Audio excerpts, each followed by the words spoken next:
بسم اللہ الرحمن الرحیم۔ خوش آمدید کرتے ہیں بک مان پبلیکیشنز کو۔ ایک بار پھر سے آپ کے لیے لے کے آئے ہیں الفا سیریز کی ابابیل اردو برائے جماعت پنجم۔ السلام علیکم، کیسے ہیں آپ سب؟ امید کرتی ہوں کہ آپ سب اچھے اور مزے میں ہوں گے۔ تو کیا آپ سب تیار ہیں آج کے سبق کی ریڈنگ کے لیے؟ تو چلیے چلتے ہیں آج اپنے سبق نمبر 5 کو پڑھنے کی طرف، جس سبق کا نام ہے پاکستان کے مناظر۔ تو پاکستان کے مناظر کو پڑھنے سے پہلے ہم اس میں موجود حاصلات طولم کو پڑھ لیتے ہیں۔ اس سبق کی تدریس کے بعد آپ اس قابل ہو جائیں گے کہ سنی ہوئی چیزوں کی تفہیم کر کے بتا سکیں، عبارت پڑھ کر اس میں موجود معلومات اور تصورات کو اخذ کر کے بیان کر سکیں، کسی سفر کا مختصر احوال لکھ سکیں، جمع کو واحد اور واحد کو جمع میں تبدیل کر کے بتا سکیں، حروف جار کا درست استعمال کر سکیں۔ تو جی میرے بچوں، کیا آپ کو معلوم ہے پاکستان کا آبادی کے لحاظ سے سب سے بڑا صوبہ پنجاب ہے، اور جبکہ رقبے کے لحاظ سے صوبہ بلوچستان ہے؟ تو آئیے اس سبق کے تلفظ سیکھتے ہیں۔ مناظر: صحتی وادی، گنجان آباد، تہذیب، قدرتی وسائل، ریزیڈنسی۔ پاکستان ہمارا پیارا وطن ہے، اس میں بہت سے مقامات ایسے ہیں جو دیکھنے کے قابل ہیں۔ تو آئیے آج میں آپ کو اپنے وطن کی سیر کرواتی ہوں یا کرواتا ہوں۔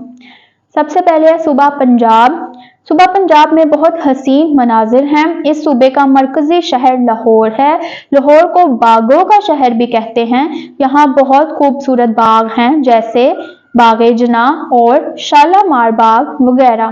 صوبہ پنجاب کا مشہور سیاحتی مقام مری ہے، جسے دیکھنے کے لیے ہر سال ملکی اور غیر ملکی سیاح اس کا رخ کرتے ہیں۔ لاہور کے علاوہ صوبہ پنجاب کے مشہور شہروں میں فیصل آباد، گجرات، سیالکوٹ، ملتان اور راولپنڈی شامل ہیں۔ اس صوبے کے لوگ بہت سادہ ہیں، وہ سادہ لباس پہنتے ہیں اور سادہ غذا کھاتے ہیں۔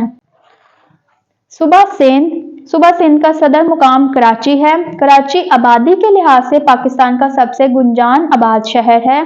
کراچی کے علاوہ حیدرآباد، سکھر اور لاڑکانہ اس صوبے کے مشہور شہر ہیں۔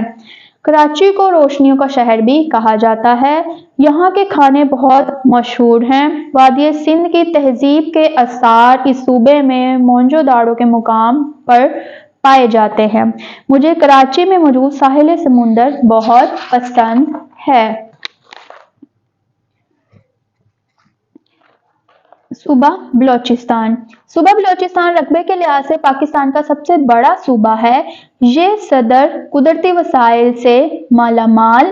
گوادر، سوات، کوئٹہ اور کھزدار اس صوبے کے مشہور شہر ہیں۔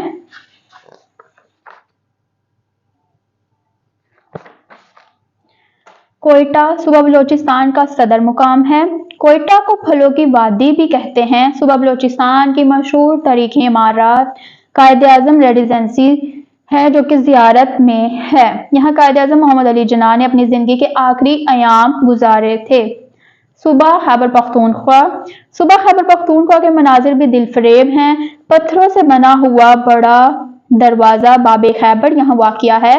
صوبہ خیبر پختونخوا کے مشہور شہروں میں کوہاٹ، مانسہرہ، پشاور، ایبٹ آباد اور مردان شامل ہیں۔ پشاور اس صوبے کا مرکزی مقام ہے، اسے پھولوں کا شہر بھی کہتے ہیں۔ یہاں کا قصہ خوانی بازار تاریخی اہمیت کا حامل ہے، کیونکہ پرانے زمانے میں لوگ یہاں قصے کہانیاں سنایا کرتے تھے۔ یہاں کے چپلی کباب بہت مشہور ہیں۔ وادی کاغان میں موجود جھیل سیف الملوک کو دیکھنے ہر سال ملکی اور غیر ملکی سیاح یہاں آتے ہیں۔ آزاد جموں کشمیر۔ آزاد جموں کشمیر کا صدر مقام مظفر آباد ہے۔ آزاد کشمیر کا اپنی بے پناہ خوبصورت اور دلکش نظاروں کی وجہ سے جنت نظیر کہا جاتا ہے۔ آزاد کشمیر کے مشہور شہروں میں میرپور، باغ، امبر، مظفر آباد، راولاکوٹ اور کوٹلی شامل ہیں۔ یہاں کے مشہور سیاحتی مقامات اپنی مثال آپ ہیں، جن میں کیرن، اٹھ مقام، شاردا، نیلم اور چھوٹا گلہ جھیل شامل ہیں۔ گلگت بلتستان۔ گلگت بلتستان کو اللہ تعالیٰ نے بے شمار قدرتی وسائل سے نوازا ہے۔ اس کے مشہور شہروں میں اسکردو، گاگوچ، جگوٹ، چلاس، گلگت اور ہنزا شامل ہیں۔ یہاں بہت خوبصورت پہاڑی سلسلے اور حسین نظارے موجود ہیں۔ ہنزا، ٹھنڈر، درہ بابوسر، دیوسائی، کچورا، فیری میڈوز، استور، درہ کھنجراب، نیلتر اور شگر مشہور سیاحتی مقام ہیں۔ ہر سال لاکھوں سیاح ان خوبصورت مناظر سے لطف اندوز ہونے یہاں آتے ہیں۔ آپ کو پاکستان کے مناظر کے متعلق جان کر بہت اچھا لگا ہوگا۔ اللہ تعالی ہمارے وطن کو قائم رکھے، آمین۔ تو جی میرے پیارے بچوں، یہ تھی ہمارے آج کے سبق کی ریڈنگ پاکستان کے مناظر، جس میں آپ نے مختلف صوبوں کے مختلف مقامات کے بارے میں پڑھا اور جاننا۔ تو امید کرتی ہوں کہ آپ کو اس سبق کے الفاظ آسانی سے سمجھ آئے ہوں گے۔ تو چلیے ہم آپ سے ملیں گے اگلے سبق کی ریڈنگ کے ساتھ، تب تک کے لیے اللہ حافظ۔